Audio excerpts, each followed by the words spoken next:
நண்பர்களே, இன்றைக்கி நான் வந்து உங்களுக்கு ஒரு கதை சொல்ல போகிறேன். அந்த கதையை கேட்டு நல்லா ஷேர் பண்ணுங்கள், சப்ஸ்கிரைப் பண்ணுங்க, என்ஜாய் பண்ணுங்கள். வாங்க கதைக்குள்ளே போயிடும்.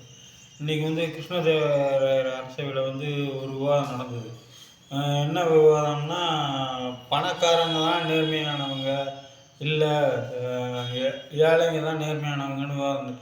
இல்லை, பணக்காரங்க வந்து பணம் இருக்கிறதுனால அவன் வந்து எப்பயுமே நேர்மையாக நடப்பான். ஏழைங்க வந்து வசதி வாய்ப்பு இல்லாதனால அவங்க வந்து தவறுலாம் செய்கிறாங்க, குற்றம் செய்கிறாங்க அப்படின்றது.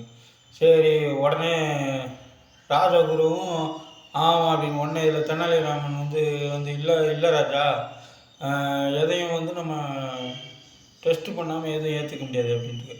சரி, நீங்கள் எப்படி டெஸ்ட் பண்ணுவோம்? சரி ராஜா, நான் எனக்கு ஒரு 50 100 வராங்க, ரெண்டும் 50 வரானா பிரித்து கொடுங்க அப்படின்ட்டு. சரி, தெனாலிராமன் கேட்டால் எதுவும் நியாயமாக தான் இருக்கும் அப்படின்ட்டு தெனாலிராமன்கிட்ட 100 வரான்னு கொடுத்தாரு. இவர் 2 50 வரான்னு எடுத்துகிட்டு போயிட்டார். எடுத்துகிட்டு போயிட்டு மக்கள் எல்லாம் எம்பிக்குள்ளே வரணும்னா ஒரு காட்டு வழி பாதை இருக்குது.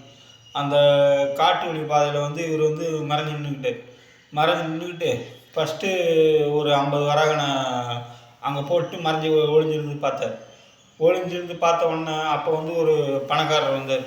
ஒரு பணக்காரர் வந்து அந்த 50 வராகனை பார்த்ததும் அப்படியே சுற்றியும் முற்றியும் பார்த்துட்டு அந்த நேக்கை யாரும் பார்க்கலன்ட்டு அப்படியே நைஸாக வச்சுக்கிட்டு அவர் போய் அவர் எடுத்துகிட்டு போயிட்டார். சரி, அப்புறம் இன்னொரு விறகு வெட்டி வர்றாரு. அப்போ வந்து தெரியாமல் அதேமாதிரி 50 வராகனை அங்கே போட்டார். அந்த விறகு வெட்டி விறகு எடுத்துக்கிட்டு இப்படியே மேலே பார்த்துக்கிட்டே வந்தோம்னா அப்படியே அந்த பையில் கால் தட்டி கீழே விழுந்துட்டார். கீழே விழுந்த உடனே விறகு வெட்டியும் இப்படி ஐயோ யாருதுப்பா இந்த 50 வராங்க அப்படின்னு அவர் கேட்டவுடனே